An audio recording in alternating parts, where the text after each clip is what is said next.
பாஜக போட்ட ஸ்கெட்ச் கேரளா தலைநகரை தட்டி தூக்கியது. 45 வருட இயக்கம், வரலாறு படித்தது பாஜக. ரோடு மேப் போட்டு கேரளத்தில் அதகலம் செய்யும் பாஜக எப்படி காவி கொடி நாட்டியது? வெற்றி வசமானது இப்படிதான். கேரளாவில் என்ன நடந்தது வாருங்கள் இந்த வீடியோவில் பார்க்கலாம். அதற்கு முன்பாக நமது சேனலை சப்ஸ்கிரைப் செய்து கொள்ளுங்கள். அனைத்து தமிழ் நெஞ்சங்களுக்கும் அன்பு வணக்கம். ஒரு சின்ன தீப்பொறி கூட மிகப்பெரிய அழிவை ஏற்படுத்தும் என்பது பழமொழி.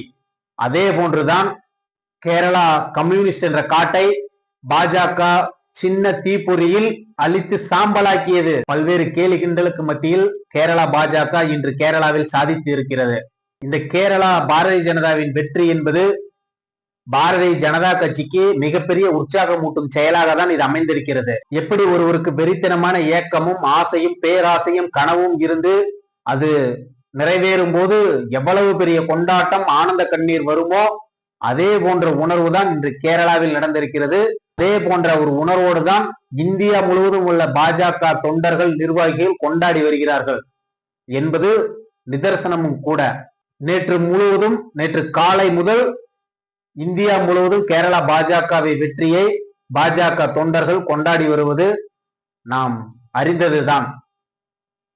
எதற்காக இந்தியா முழுவதும் இந்த வெற்றியை கொண்டாடுகிறார்கள் என்றால், 30 ஆண்டுகால திரிபுரா கம்யூனிஸ்ட் ஆட்சியை அகற்றிய போது எப்படி பாஜக தொண்டர்கள் கொண்டாடினார்களோ அதே போன்ற உணர்வோடு கேரளா வெற்றியை கொண்டாடி வருகிறார்கள்.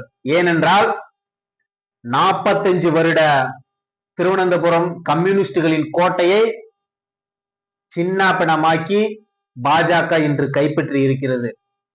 இந்த வெற்றியை தான் பாரத பிரதமர் நரேந்திர மோடி, இந்திய தேசத்தின் உள்துறை அமைச்சர் அமித்ஷா உட்பட அனைத்து தலைவர்களும் அதற்கு வாழ்த்துக்கள், பாஜக நிர்வாகிகள் வாழ்த்து தெரிவித்து வருகிறார்கள்.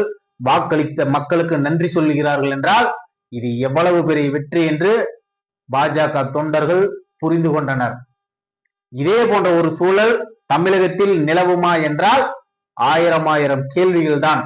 ஆனாலும் தமிழக பாஜக தொண்டர்கள் கேரளாவை வெற்றியை சமூக வலைதளத்திலும் களத்திலும் மிகப்பெரிய உற்சாகத்துடன் கொண்டாடி வருவதை நாம் பார்த்து வருகிறோம். எதற்காக இவ்வளவு பெரிய உணர்ச்சி மிக வெற்றியாக இது பார்க்கப்படுகிறது என்றால், கடந்த 45 வருடமாக திருவனந்தபுரம் மாநகராட்சியை கம்யூனிஸ்டுகளின் கோட்டையாக வைத்திருந்தனர். அங்கு பாஜகவிற்கு வெற்றி கனி என்பது எட்டா கனியாக தான் இருந்து வந்தது. பல்வேறு தொண்டர்களின் உயிர் தியாகத்தால் தான் இன்று இந்த வெற்றி சாத்தியமாயிருக்கிறது என்பதை தமிழக பாஜகவினர் புரிந்து கொள்ள வேண்டும். கேரளாவில் மாநகராட்சி, நகராட்சி, கிராம பஞ்சாயத்துகள் என்று உள்ளாட்சி தேர்தல் 2 கட்டமாக நடந்து முடிந்தது. பாஜக கிட்டத்தட்ட 12,000க்கும் மேற்பட்ட வேட்பாளர்களை களமிறக்கியதுதான். அதுவே கேரளாவில் பாஜகவிற்கு வரலாற்று வெற்றியாக தான் அமைந்தது. அதில் மிக குறிப்பாக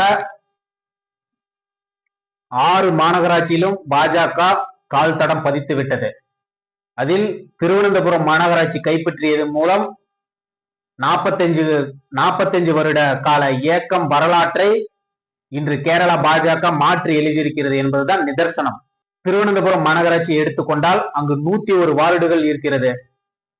கேரளாவின் தலைநகராக கேரளா மாநகராட்சியின் அதிக வார்டு இருக்கக்கூடிய ஒரு பெரும் மாநகராட்சியாக திருவனந்தபுரம் விளங்கி வந்தது.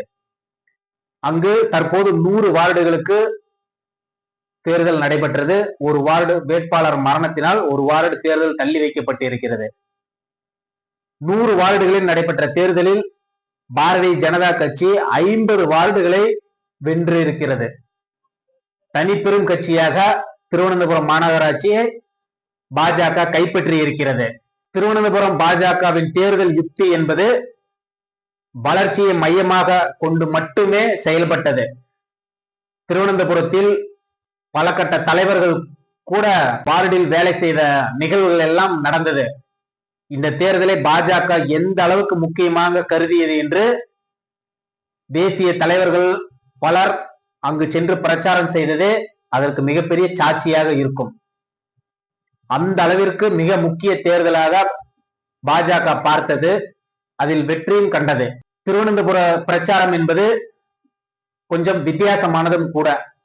ஏனென்று சொன்னால், திருவனந்தபுரத்தை எப்படி வளர்ச்சி பாதைக்கு கொண்டு செல்வோம் என்று திருவனந்தபுர ஒட்டுமொத்த சிட்டி மேப்பையும் ரோடு மேப்பாக வளர்ச்சியை காட்டி மக்களிடம் வாக்கு சேகரித்தது. வளர்ச்சிக்கு முக்கியத்துவம் கொடுக்கக்கூடிய ஒரே கட்சி பாஜக தான் என்பதை அழுத்தம் திருத்தமாக பாஜக முன்னிறுத்தி வந்தது. அது மக்களிடம் எடுபட்டதும் கூட. அது மட்டுமில்லாமல் சபரிமலை தங்க திருட்டு மிக முக்கிய பிரச்சாரமாக பாஜக எடுத்தது. காங்கிரஸ் கட்சியும் அதை எடுத்தது. ஆனால் பாஜக இரு கட்சிகளும் கூட்டு சதி செய்கிறார்கள் என்று பிரச்சாரம் செய்தது. அந்த பிரச்சாரம் அங்கு இருக்கக்கூடிய மக்களின் மத்திய மிகப்பெரிய உணர்வையும் ஏக்கத்தையும் கோபத்தையும் வெளிப்படுத்தியது என்பதுதான் உண்மை. அது மட்டுமல்ல, கேரளாவில் காங்கிரஸ் எம்எல்ஏ ஒருவர் பாலியல் வன்கொடுமையால் எம்எல்ஏ பதவியை தகுதி நீக்கம் செய்யப்பட்டிருக்கிறார்.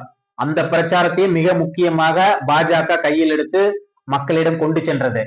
திருவனந்தபுரம் மாநகராட்சியை கைப்பற்றினால் அடுத்த 45 நாட்களுக்குள் பாரதத்தின் பிரதமர் நரேந்திர மோடியை அழைத்து வந்து வளர்ச்சி திட்டங்களுக்கு அடிக்கல் நாட்டுவோம் என்று பாஜக மிகப்பெரிய தேர்தல் வாக்குறுதியாக அளித்து மக்களிடம் கொண்டு சென்றது. ஏனென்றால் ஒரு மாநகராட்சியை கைப்பற்றினால் மத்திய அரசாங்கத்தின் நிதி அதிக அளவில் வரும். அதை மையப்படுத்தி தான் பாஜகவும் மிக முக்கியமாக தீவிரமாக பிரச்சாரம் செய்தது. மாறாதது மாற்றம் என்ற முக்கிய முழக்கத்துடன் பாஜக களமிறங்கியது. ஒட்டுமொத்த வார்டிலையும் ஒரே மாதிரியான தேர்தல் பிரச்சாரத்தை முன்னெடுத்தது. அது மட்டுமல்லாமல் கம்யூனிஸ்டுகளிடம் இருந்த திருவனந்தபுரம் மாநகராட்சியில் மிகப்பெரிய அளவில் ஊழல் நடைபெற்றுவதாக பாஜக பிரச்சாரம் செய்தது. அது இன்று வெற்றியாக கண் முன்னால் வந்து நிற்கிறது.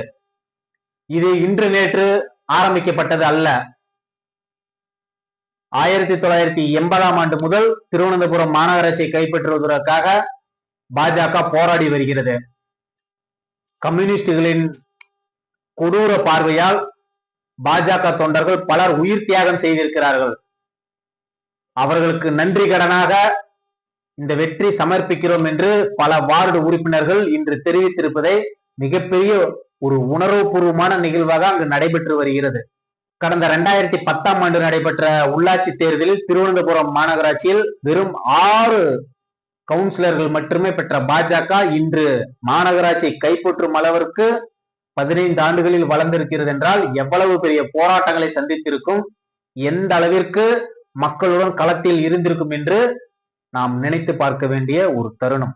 ஏனென்றால் அங்கு எவ்வளவு பெரிய அடிதடிகள், கொலைகள் நடந்தது நாம் அறிந்ததுதான். பல RSS நிர்வாகிகள் கொலை செய்யப்பட்டு இருக்கிறார்கள். எல்லாம் இந்த வெற்றிக்காக தான். இந்த திருவனந்தபுரம் வெற்றி என்பது இதுவரை கேரளா பாஜகவில் சட்டமன்றத்தில் ஒரு எம்எல்ஏக்கள் கூட இல்லை. இந்த வெற்றி என்பது திருவனந்தபுரம் மாநகராட்சிக்கு உட்பட்ட 2 சட்டமன்ற தொகுதிகளில் எம்எல்ஏ கொண்டு வருவதற்குண்டான வேலையை பாஜக தீவிரப்படுத்தி உள்ளது.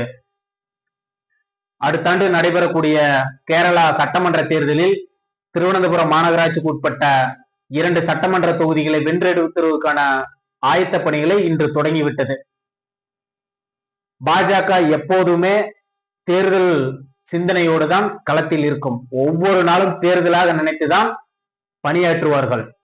அது இன்று கேரளாவில் கண்கூட நாம் பார்க்கிறோம். வெற்றி கிடைத்த இன்றே அடுத்த சட்டமன்ற தேர்தலுக்கு தயாராகிறார்கள் என்றால் நாம் யோசித்து பார்க்க வேண்டிய ஒரு தருணம். அது மட்டுமல்லாமல் கேரளாவில் இருக்கக்கூடிய 6 மாநகராட்சியிலும் ஒரு கணிசமான வெற்றியை இந்த முறை பதிவு செய்திருக்கிறது கேரளா பாஜக. கொல்லம், கோழிக்கோடு, கொச்சின், கண்ணூர் என குறிப்பிடத்தக்க மாநகராட்சிகளிலும் பாஜக வெற்றி கொடி நாட்டி இருக்கிறது. அது மட்டுமல்லாமல் 2 நகராட்சிகளை பாஜக கைப்பற்றி இருக்கிறது. கிராம பஞ்சாயத்துகளில் வெகுவாக கிட்டத்தட்ட 50 கிராம பஞ்சாயத்துகளை பாஜக இந்த முறை வென்று இருக்கிறது. மிகப்பெரிய வெற்றியாக இது பார்க்கப்படுவதற்கு கம்யூனிஸ்ட் கோட்டையில் ஓட்டை போட்டு வென்ற பாஜகவை பாரத பிரதமர் நரேந்திர மோடி இன்று வேட்பாளர்களையும் வாக்களித்த மக்களையும் இன்று நன்றி உணர்வோடு பாராட்டுகிறார். கேரளாவின் முதல்வர் பினராயி விஜயன் அவர்கள் இந்த வெற்றி ஆபத்தானது என்று கூறுகிறார். தேர்தல் தோல்வியை ஆராய்வோம் என்று கேரளா கம்யூனிஸ்ட் கட்சியின் முதல்வர் பினராயி விஜயன் அவர்கள் பேசுகிறார். ராகுல் காந்தி கேரளாவையே கைப்பற்றியது போல உணர்வுடன் பேசி வருகிறார். கேரளாவில் பாஜக அழுத்தம் திருத்தமாக கால் பதித்து விட்டது என்பதுதான் நிதர்சனம். வரக்கூடிய சட்டமன்ற தேர்தல்களில் அது மேலும் அதிகரிக்கும் என்பதும் உண்மையும் கூட. பொறுத்திருப்போம். நன்றி.